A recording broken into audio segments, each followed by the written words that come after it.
We're going to be joined by Mark Bowater in Parks. Kia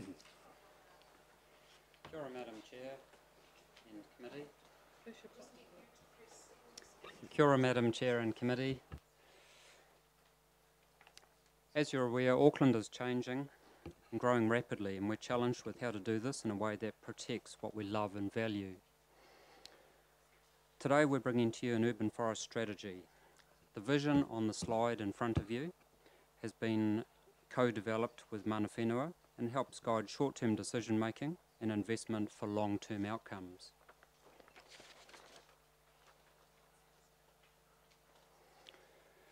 You will recall we were here in September 2017 where you approved the strategic framework, including the vision, the main objectives, key mechanisms and a set of supporting principles that guide delivery of a suite of economic, social and environmental benefits. This also includes attending to issues spoken to with passion from those in this room as the drafting of this strategy anticipated biosecurity issues like myrtle rust and kauri dieback. Today we're here to approve the strategy itself in line with ambitions of other world-class cities for increased canopy cover and, like those, is based on a preliminary cost-benefit analysis for implementation. From workshops, international best practice and a current assessment of the evidence around canopy cover, we're suggesting aspirational targets to set a direction of travel over the coming decades.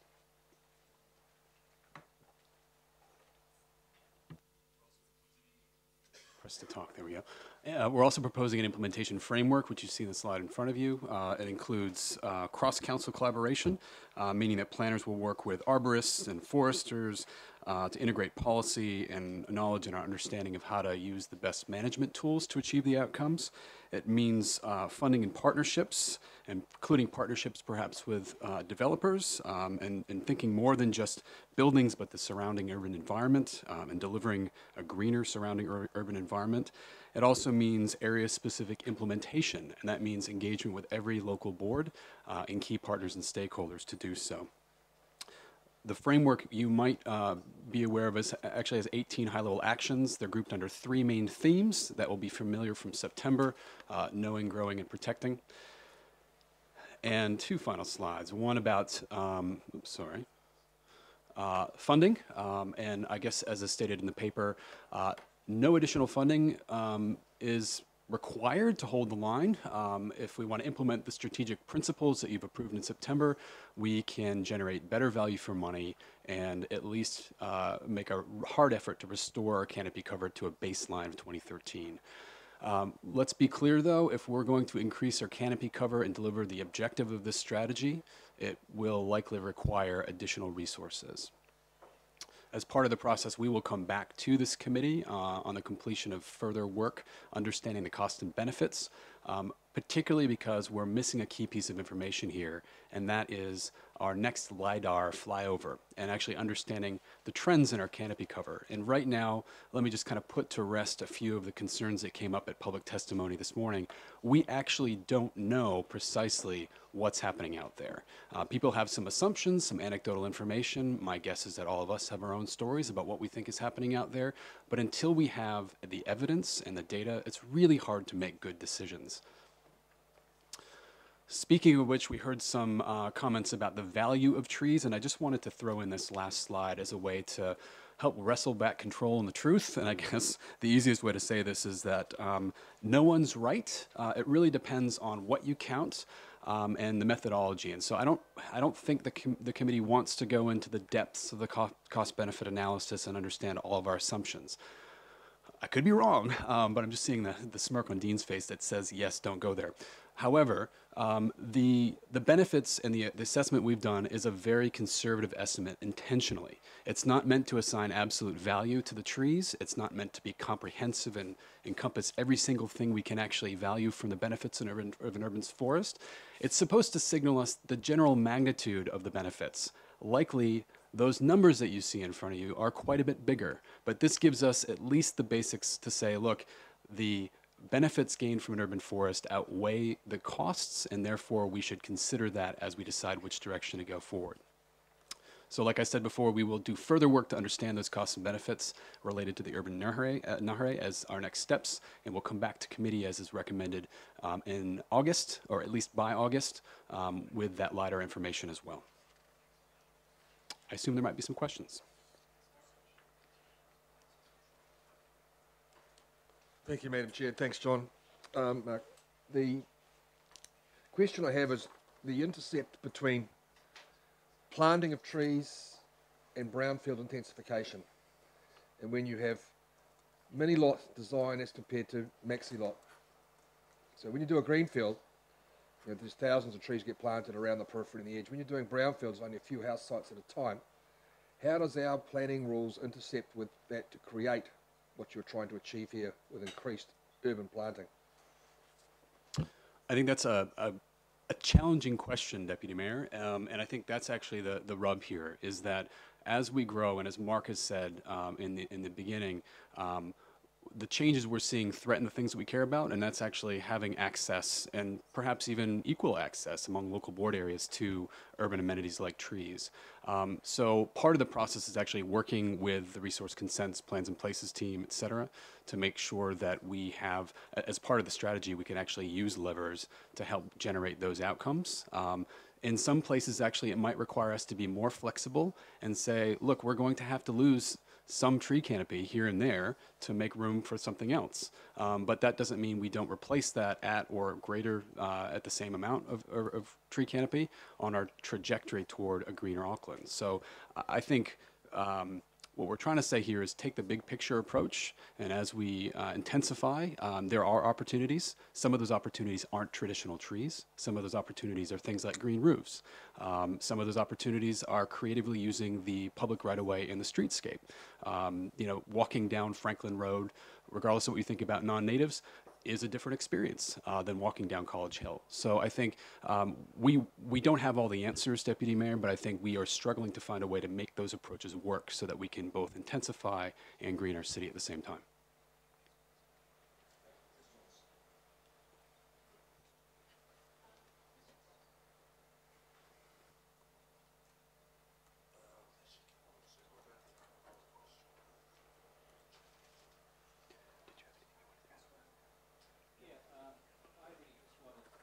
Speak for the trees in favour of valuation.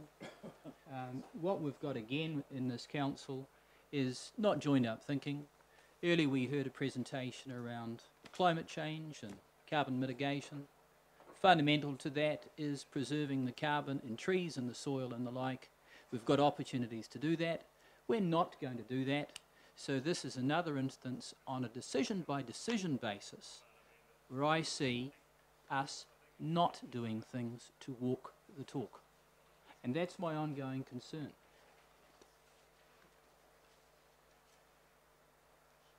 Okay. No question in there. No question in there, just an ongoing observation. Okay. So yours is a comment, Member Brown? A question. Okay.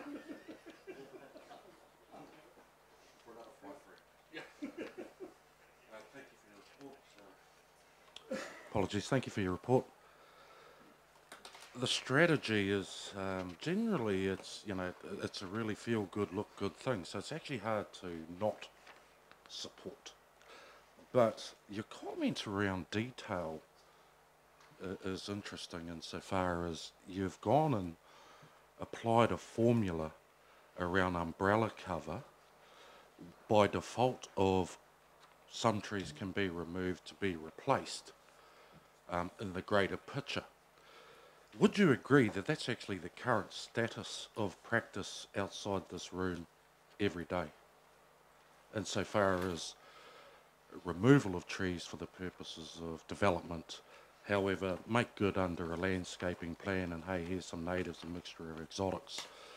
The concern that I would have for Māori is we're going to perpetuate the existing status quo insofar as in 20 or 25 years, which is happening today from 20 years ago, that cover that you're referring to in your calculations is currently being removed for further development under the auspices that it'll be made good in the landscaping plan, However, experience tells us in 20 years we're going to be talking about the same property, about the removal of a single, possibly multi-generational species to be replaced by a little baby, and we've all got to wait for it to mature.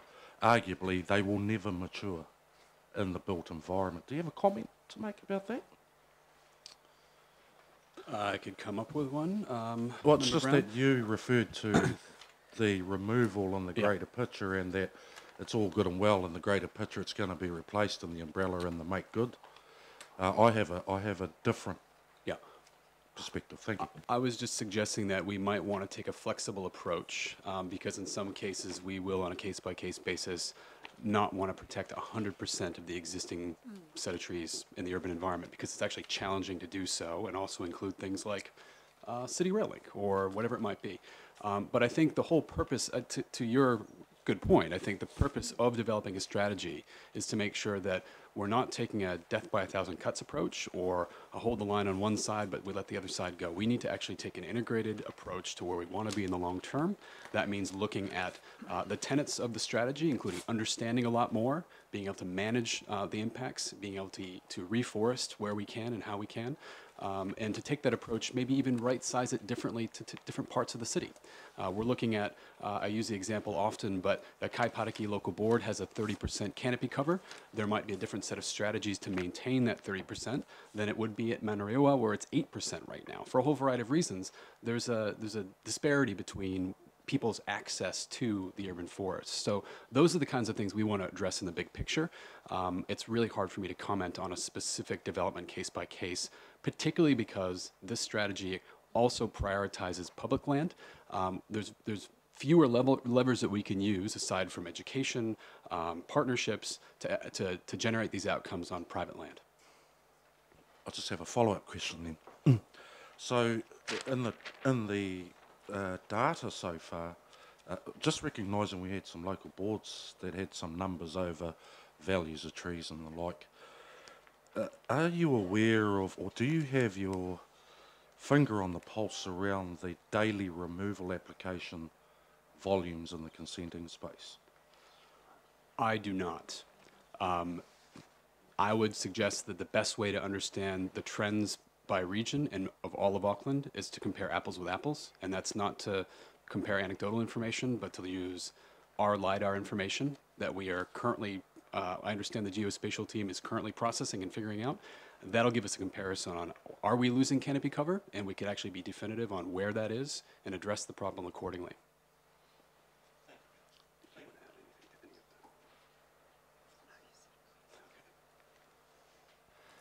You made a comment earlier, may have to lose some tree canopy in some places and obviously trade that off with others. If we're looking at things in a regional context, I represent one of my local board areas in my ward is Manarewa, which is 8%.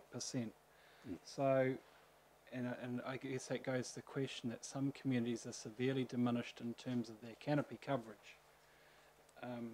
Does the trade-off benefit those communities that have already been scarred by, in effect, urban deforestation, and which have been identified for much further, greater intensification, which will see a switch from permeable to non-permeable surfaces? Is your proposition that those communities that have been severely affected are communities where we need to be particularly cautious about further reduction in trees and extremely proactive in reforestation? I think it's a point that actually augments nicely the point of this strategic approach, is that we need slightly different approaches for different spatial areas, but we need a unified approach to where we're going as a city. So I would suggest that this gives us the tools to be able to make those calls if you decide to support this. People asking me to hold here, are we all good? So this is actually one of those tools we can use to apply to get the outcomes that you're talking about. How does that get enforced? So we're proposing to come back to committee in August with some real information on the LiDAR analysis and also some additional assessment of approaches and the costs and benefits of that.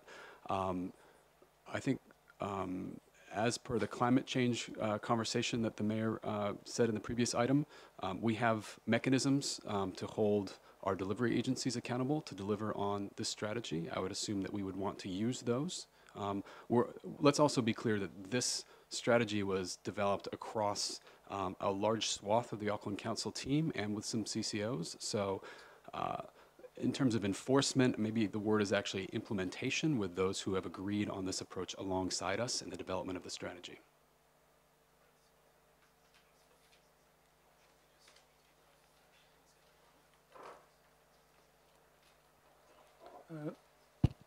Thank you, Chair. Look, I remember the first workshop we had in June of last year, and I see the documents in our. I see that the documents in our agenda papers have got the copy of the presentation. So, are we still, as part of the strategy, looking at the local boards who have the least amount of cover going to be targeted? Because I see in the report, but also the workshop PowerPoint that I've got on my laptop, that Māngere o Tāhehu 8%, Otara Papatoetoe 9.1%, Manurewa 11.7%, Papakura 13.2%. I mean, as I said in June of last year, man, I was just shocked to see it, and the first two places I went to tell was the two local boards. So are we still, as part of the strategy, looking at those areas, especially in light of August this year around the LIDAR, and then we'll have a look. But is this is where we're heading with our strategy around the local boards? Yeah, through the chair, Councillor Filipina, if you were to agree this strategy, it actually it talks about disparity of benefits, and it talks about achieving a aspirational target of a 15% canopy cover for every local board. So one of the aims of the strategy is to help deal with the disparity of benefits among local board areas. So you're correct. I definitely agree, but it's up to the others now. I think there's limited funding to do anything at council, as I'm sure you're very well aware. So we want to take a prioritized approach to focusing on where some of the greater issues are.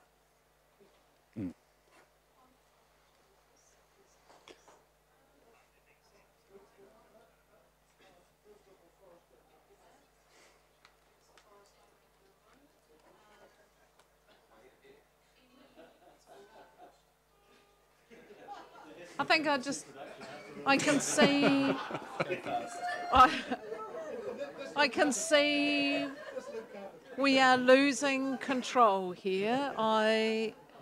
That's quite okay. You were indeed. I just running a quick LIDAR across these boys. I think Councillor Filipine is doing the best. So we've gone through questions. It's been moved and seconded. Any comments, Councillor Cooper? You did. Because we know that some of this will need RMA change if we're going to look at things like cumulative effects, and because we can't do that in the RMA, can we? We can't look at, if we cut this one down here, then and that one, except in the Waitaki Ranges heritage protection provisions, which don't apply across the region. So I was sort of looking at the actions in your list don't kind of talk about changes in legislation, but is it somewhere else in there? You're correct in pointing out that we didn't take into account larger outside of our own control approaches and actions, really focusing on what we can do on primarily public space in Auckland under our own control. I think your point's a very good one, however, and I think particularly the Plans and Places team is monitoring that pretty closely, and I would imagine Resource Consents as well. So we will continue to work with our colleagues across those teams. Chair, I say that just because if you look at where the most canopy cover is, 60% is private land. So that means we can only affect a small area. Yeah.